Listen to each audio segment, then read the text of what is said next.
Assalamu alaikum rahmatullahi barakatuh, everybody. I'm Preacher Moss, host of the Shout Out Show, the S.O.S. Hope that you're having a good hump day, a good Wednesday. Today's topic, without further ado, will be too much homework, the demands on America's children to learn. Now, I'm going to give this perspective, of course, from one, from being a student, two, from being an educator, and three, just dealing with children overall. Now, this is not meant to be an indictment in any system. We've gone through certain levels, and I think it's really important to talk about the aspect of education that we were dealing with before COVID hit, and we had to go to online learning and distance learning. I think it's really important that people begin to grasp the idea and some of the fundamental tenets of public education as a whole. Of course, it's private education, but even private education is tied into public education credentials or accreditation to make sure that students are receiving I want to say the basic aspects of education, and even have opportunity for advanced level learning, if you will. And one of the things that has been a befuddling issue for quite a number of years is the idea of homework. Is it too little? Is it too much? And what people don't really understand you have to look at the aspect of homework as a bit of scaffolding. One part it is hand holding, another part it is building independence for students to learn time management, things like that. But today I also like to bring in aspects of curriculum and how aspects of standardized tests has changed the framework for education, moving from issues of having phonics to whole language, looking at issues of teaching curriculum as opposed to spot learning, also aspects of the imposition in some regards of how people even deal with special ed. So today's subject matter is pretty good because you're probably going to fall into a category. One is you either a student, or you a teacher, or you have kids and you had to deal with them on their homework. The moniker of too much homework really looks to the fact that if I say too much homework, I'm also talking about, brothers and sisters, I'm also talking about the fact that, is it too little curriculum? Are we, in some regards, overlooking the fact that our curriculum has needed to be changed for quite a number of years? So the idea of homework, in some regards, is a placeholder for meaningful instruction that needs to be placed to get us competitive. We always hear the statistics of how the United States, based against all the other schools, is way down, where all the other schools are above it, Switzerland, Japan, da da da. What that reflects, brothers and sisters, is a philosophical understanding, philosophical shifts in terms of the education needed to prepare children for the workplace. Now, when I say workplace, I don't mean just going out and working anywhere. It is giving them aspects of workplace skill sets whereby you can compete for a job, or even in many spaces, you can develop your own job. Now, we don't talk about that enough. We're going to talk about that here on the show. And even more so, taking a very clear look at education here in the United States. Because education here in the United States has some very distinct characteristics away from education around the world. In the United States, education has been disrupted, if you will, disrupted by aspects of fairness, disrupted by aspects of equality and social justice. The idea that a group of people had to fight for equal access to education, not necessarily the same education, but equal access to the resources, the text, everything from the textbooks to having functional buildings and trained teachers. So I think hopefully, this will be a nice, entertaining 30 minutes, if you will. And I'm going to tell you where I got this from when we come back. But I just want people to be open minded about some of the things we're going to talk about. I'm going to, hopefully, I'm going to take you from point A to point B to point C and be as linear as I can about it. But there are some aspects of education these days that are very non-linear, and they don't follow a pattern, and that has to do also with my age. When we were learning, we learned a certain way. Teachers had certain powers, they had certain identity, they had certain gravitas in the classroom. So, that being said, brothers and sisters, I don't want to waste too much time, but I hope that you're going to join us for this next half hour talking about too much homework, the demands on America's children to learn. I'm Preacher Moss. It's the Shout Out Show. Let's get it started.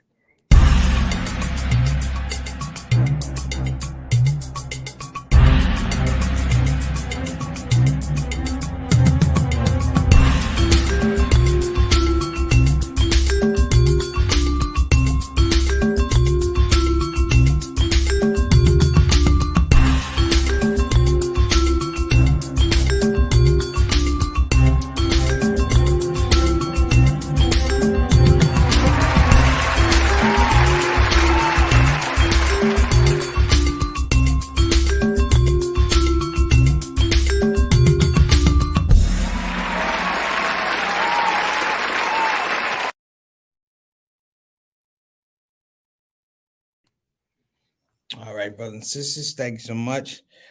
So let me tell you where this all starts.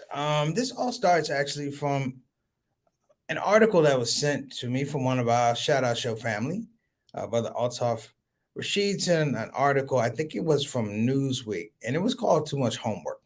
And as I read the article, it was a very general article about too much homework. But what I didn't like about the article is that it didn't really give an overall historical context to how homework has progressed to this point.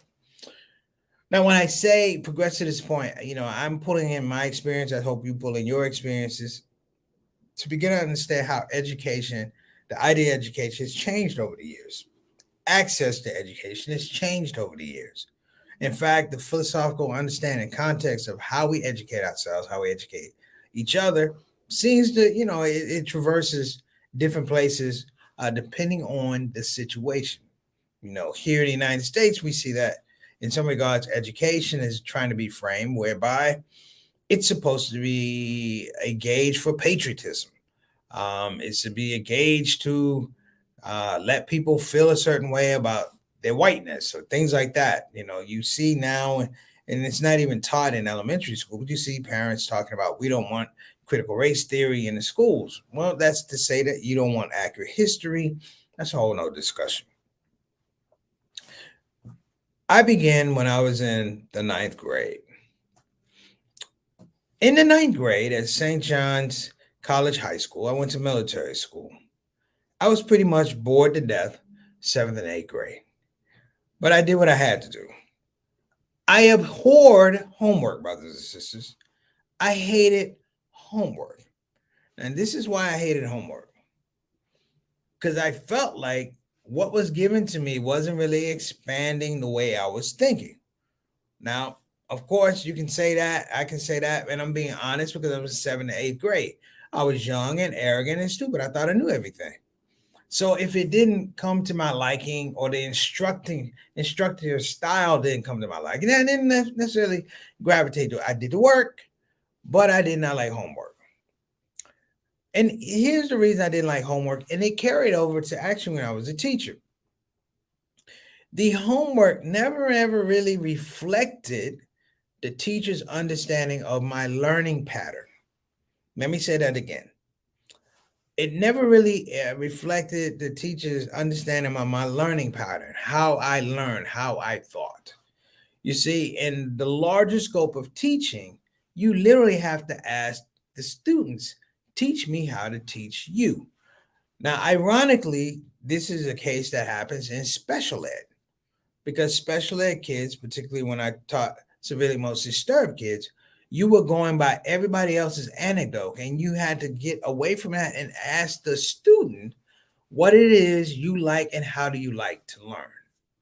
Now, traditionally, going back to when I said I was in seventh, eighth grade, that stopped. You've always heard me rave about my sixth grade teacher, Miss Alveda Jones, who I still respect to this day. This is why. And my brother Rick would say the same thing. Because Miss Jones, though it was a tedious task, because she had a classroom full of people, Miss Jones developed a network of understanding regarding her students, meaning she had phone numbers for the parents. She had a connection to teachers in the building that could help teach a child components of a class. Some kids didn't get the lesson, they would go to another class to get the lesson and have it explained a little bit and not feel out of place with the other kids that were accelerating. This is the other thing. Back then, teachers like Miss Jones and Miss Jarman, Mr. Prather recognized that kids don't learn at the same pace. And understanding that, they said if kids don't learn at the same pace, you cannot educate them at the same pace. So they would have to tier learning. They didn't have to do it. This is way before the school board came up, but they tiered learning, making sure that everybody learned at the best of their ability at whatever level they were. So you had readers, you had non-readers, you had kids that didn't read so well, but you tiered to the fact that they were supposed to fundamentally, conceptually aspire to go higher wherever they were. Seventh grade, that stopped. And I'm going to say this is why it's important. Because seventh grade, I went to private school, and private school inferred that we already had this type of stuff. Therefore, what was given to us was a particular curriculum that worked because it didn't work for everybody else. And if you didn't like the curriculum, then you could leave. That's the merits of public school, a private school. If you don't like what we're teaching, you can go back to public school. See, in public school, they have to teach these things. In private school, they're going to teach you, but they're going to teach you the way they want to teach you. There's no flexibility in some regards. Not all, but in some schools, there's not. Case in point, seventh and eighth grade, bored to death, didn't like school. But in ninth grade, I had a history teacher. His name was Mr. Peter Carl. And in eighth grade, I had a history teacher. His name is Brother Joseph Grabowski. That was his name, Brother Joseph Grabowski. And he was a pretty good history teacher. And he kind of spurred me on when I got to Mr. Carl. Mr. Carl was a great history teacher because he taught us like we were a college class. Let me explain. Not an AP class, a college class. And the expectations were there as students because we could see that he would put in fundamentally the work beyond just talking about the Great Depression and things like that. He gave us all the minutiae. We've read the expressions of people who were going through the Great Depression. We talked about white people. We talked about black people. We talked about access to capital. We talked about all these things that would normally not be on the test that was coming down the road. This was all the extra stuff that was meant, brothers and sisters, to pique our interest where we learned everything that he was teaching, that he had to teach us. But the extra stuff is what made this thing special and created, yet again, created a network and a feeling, if you will, a feeling and environment of people who were really, really conscious and engaged about talking about aspects of history, whether it was the Civil War, whether it's Great Depression, whether it's Vietnam. We talked about these things. And to his point and to his credit, we would leave the classroom having arguments and debates about things that we read and talked about in his class. Now, as you fast forward, brothers and sisters, one thing I haven't mentioned is the amount of homework.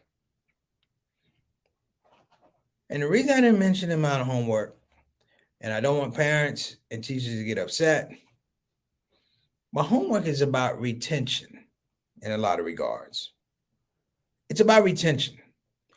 It's not about your experience and your relationship with the materials.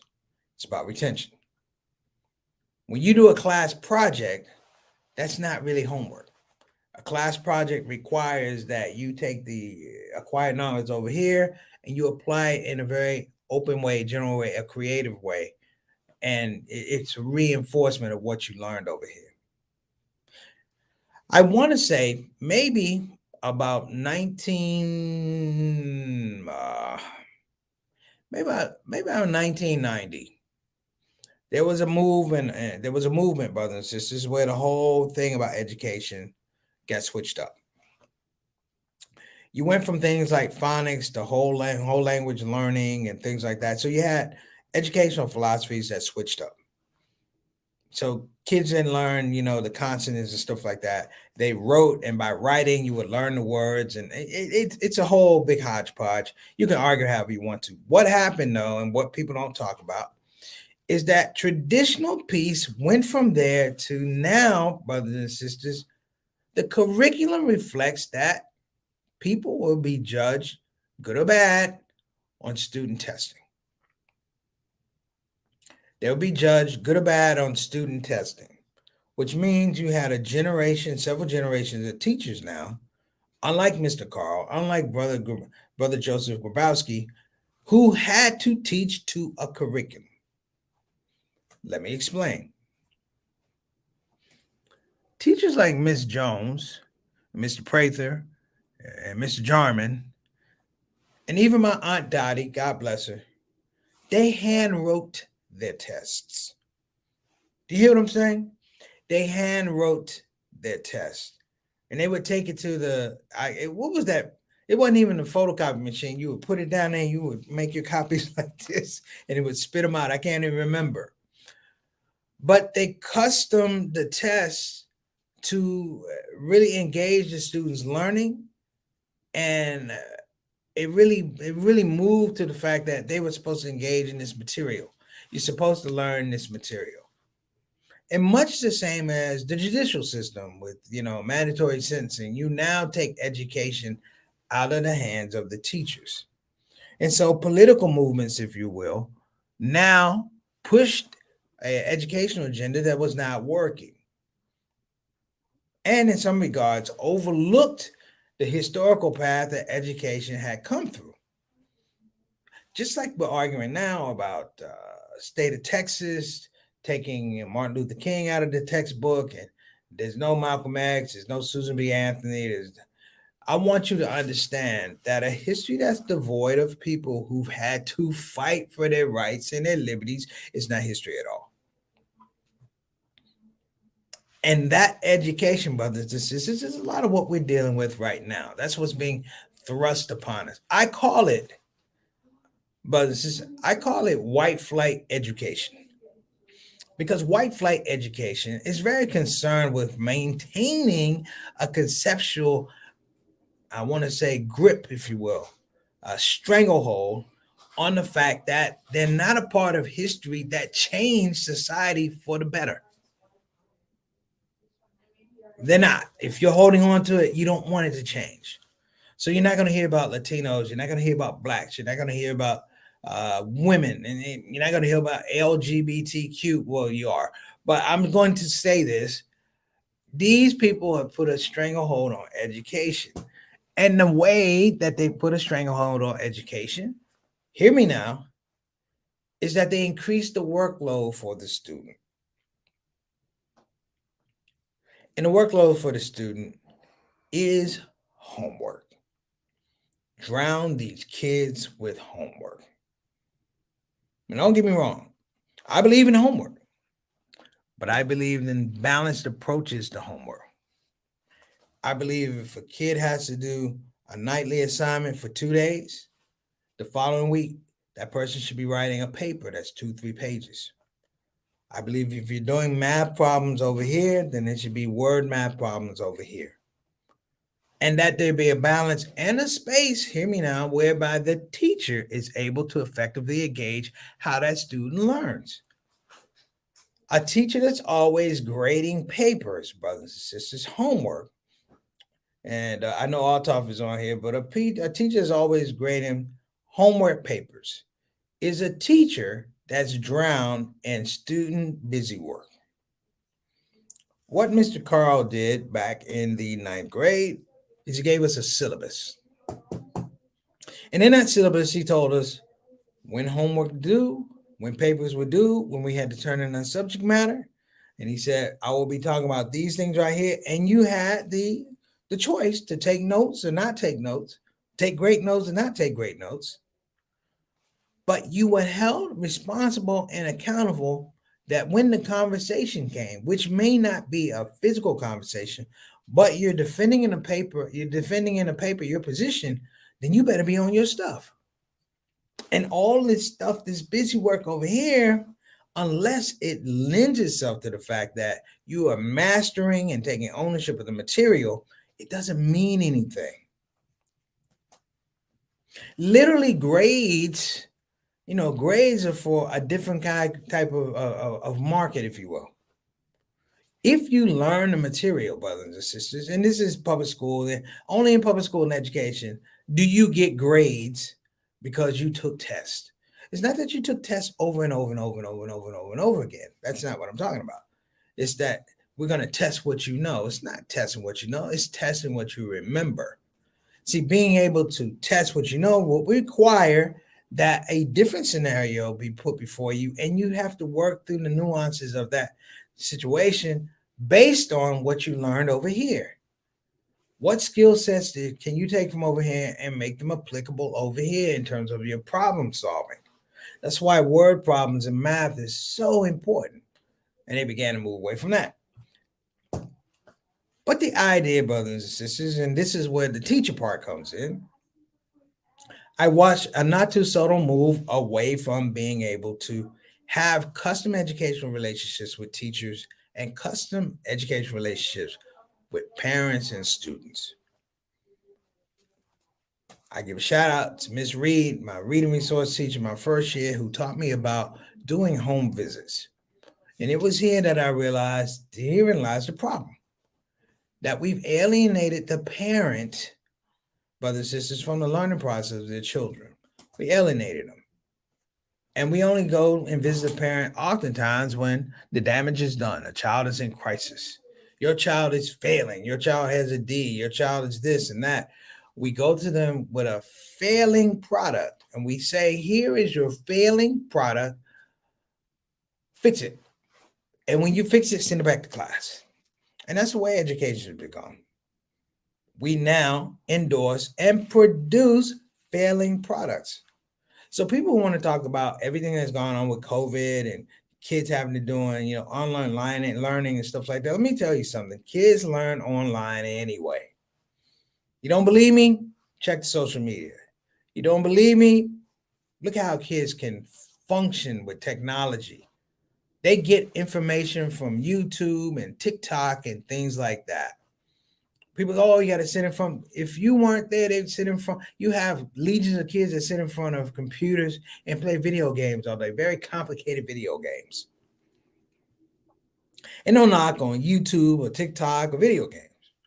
But children have the capacity to learn. And the thing that won't be said enough is that going into the pandemic, teachers were handcuffed. There was a period of inertia where teachers were not consulted about how they're going to teach these children. And they were given a deadline, brothers and sisters.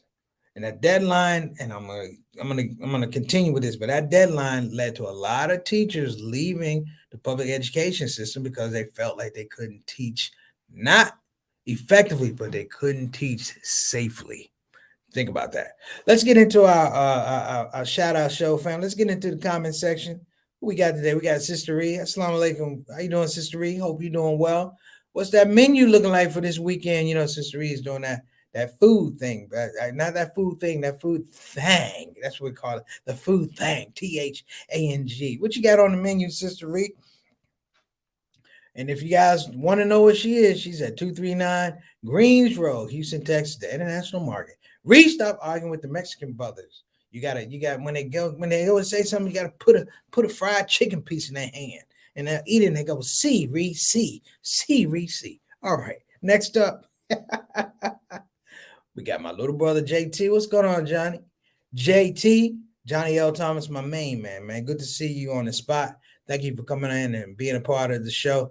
JT will tell you about public education in Milwaukee.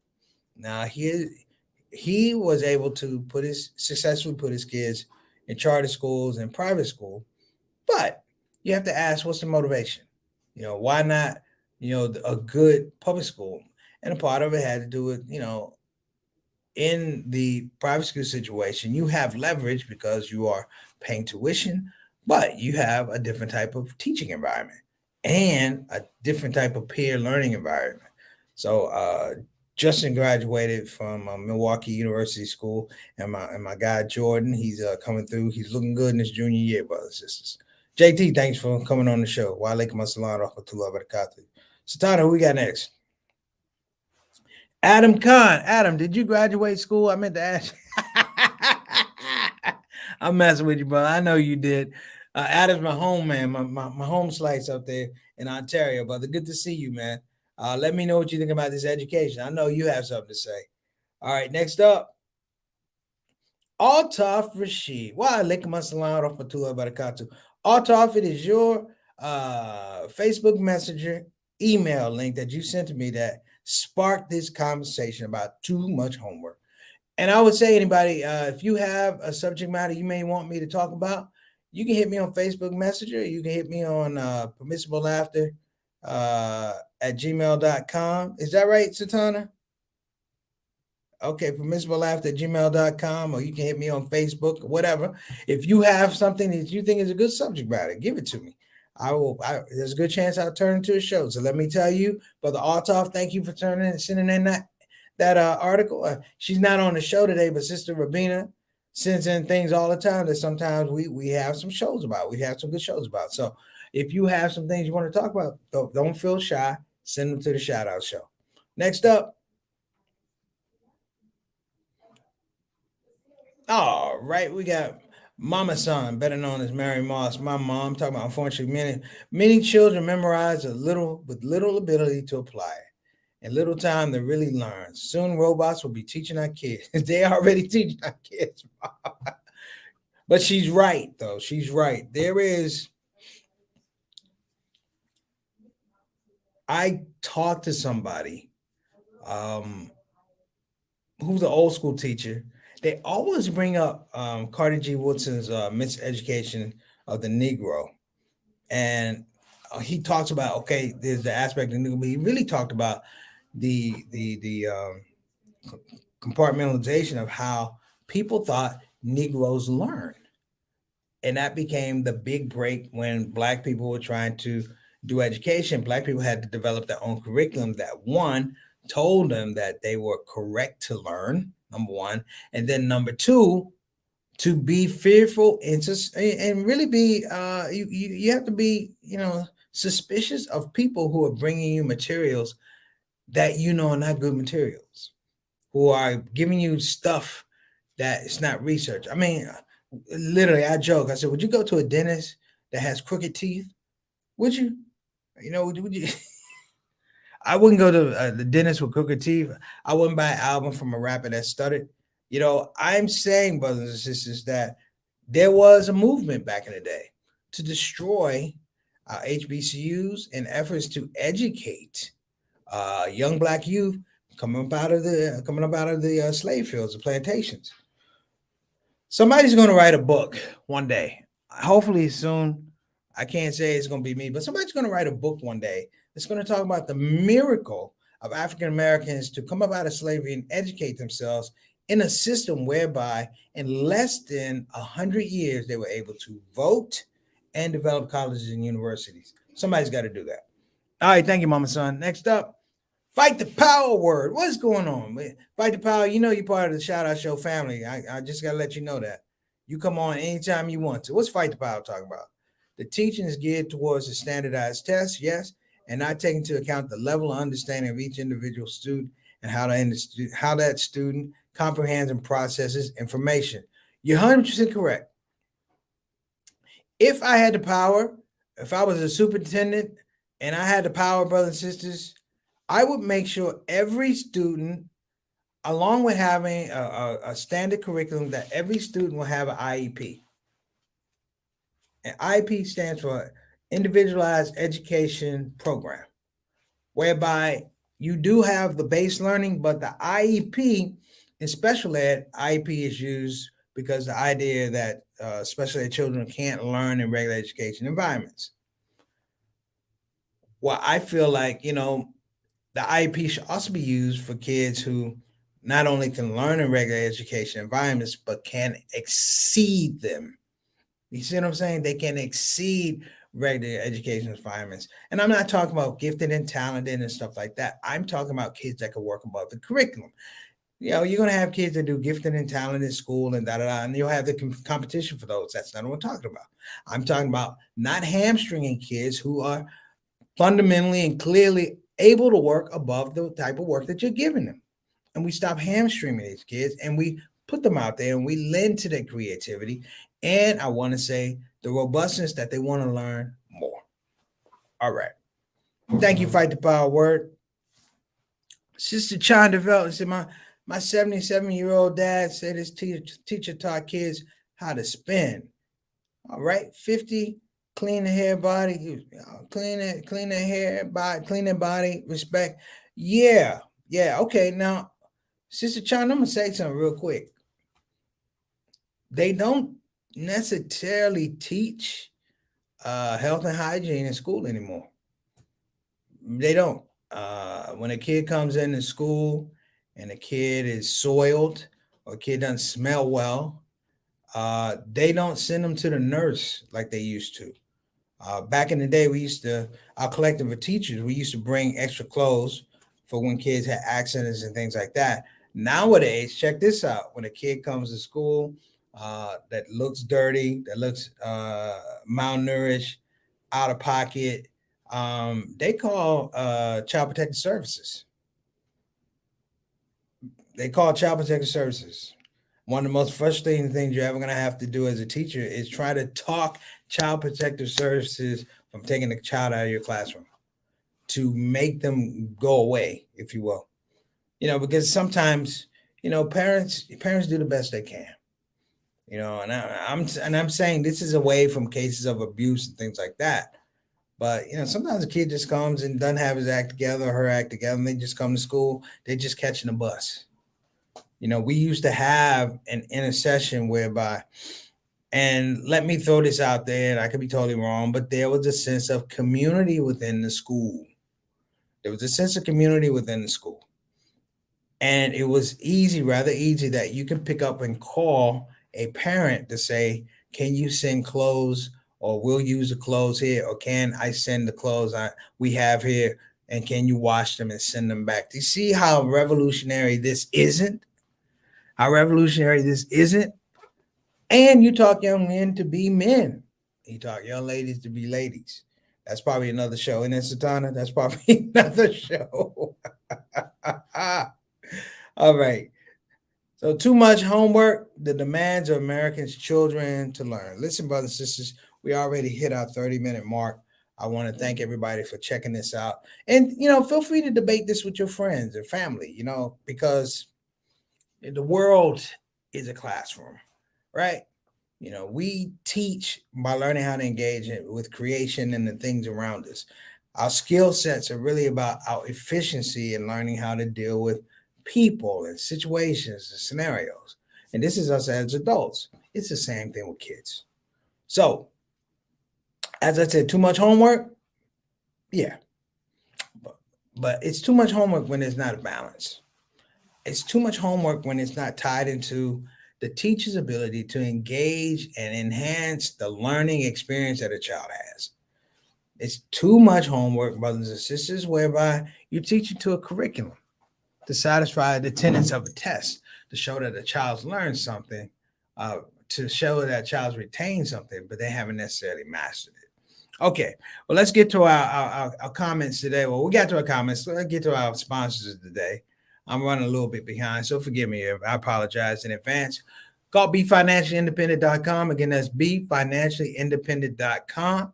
You can call 1-888-496-6845. I'm sorry. I'm thinking lottery numbers. All right, I'm joking. That's 1-888-496-6845. And make sure you check that website out. Give a comment at BeFinanciallyIndependent.com. One thing also, and I'm going to go to what the sister said, they taught us about money in school. They taught us about money. They don't teach us about money in school. My Aunt Dottie taught at Roosevelt High School and Banneker Junior High School in Washington, D.C., and Northwest and Northeast D.C., respectively. And you know what? She taught business math. They don't teach business math anymore. How to balance a checkbook and things like that. They don't teach business math. So think about that. So also, if you're thinking about getting a quality Islamic education, brothers and sisters, you got to go to bayanonline.org. And that's bayanonline.org. And you will find that is the home of Bayan Islamic Graduate School. Again, that's Bayan Islamic Graduate School. If you want interested in getting a master's in Islamic leadership, Islamic studies, that's the place to be. Islamic education, that's the place to be. If you want to be a Muslim chaplain, you want to go with one of the top premier programs in the country for MDiv with emphasis on Muslim chaplaincy, you got to go there. Plus, they have an incredible certificate program. So check it out. Brothers and sisters, I am ready to roll. You guys have been great. Thank you so much for being on this telecast today. Just to note, we have a special guest. I know you guys, I need to do a drum roll. I always get the numbers of the shows mixed up. So let me say that first and foremost. I get the numbers of the show mixed up. And part of it is like you're enjoying the show. Part of it is just you're just working hard. So our 500 show, let me say it again, our 500 show will be this Sunday, brothers and sisters. And we search for a host that is going to give you a lot of information, a lot of inspiration, someone I respect greatly. He's one of the stars of our community, but I like him because he speaks to all the communities on issues of spirituality, special issues of social justice, all of these things. We are blessed to have coming this Sunday, we are going to have Dr. Bilal Ware. Again, that's Dr. Bilal Ware, professor of West African Studies out of UC Santa Barbara. That's on Sunday. The day before that, on Saturday, I'm giving you guys too much. We're going to have my main man, entrepreneur, trailblazer from the WD Muhammad community. We're going to have my main man, Farouk Hunter, on the show too. So you're getting it on Saturday, you're getting it on Sunday.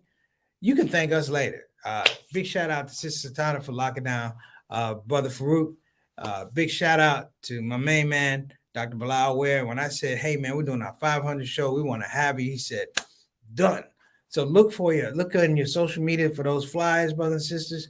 We're going to have an incredible weekend. And don't forget, the backdrop behind that, well, you know what it is? It's going to be ISNA weekend, September 4th and 5th, Labor Day weekend. You got to check them out. Where's it going to be, Satana? It's going to be virtual. So you got to go to isna.net. Again, that's isna.net. It's going to be the 58th ISNA convention. It's going to be virtual, 2020 virtual convention. You don't want to miss it. All right, I'm done. Wait a minute. We got Adam Khan here with his comment. Let me see. There are people saying great things in education, like Rita Pearson. Yeah, Rita Pearson. I've seen that. I like that. Kids need a champion language. Ron Canada. Yep. They also have great TED Talks on education. Everybody go to TED Talks, backslash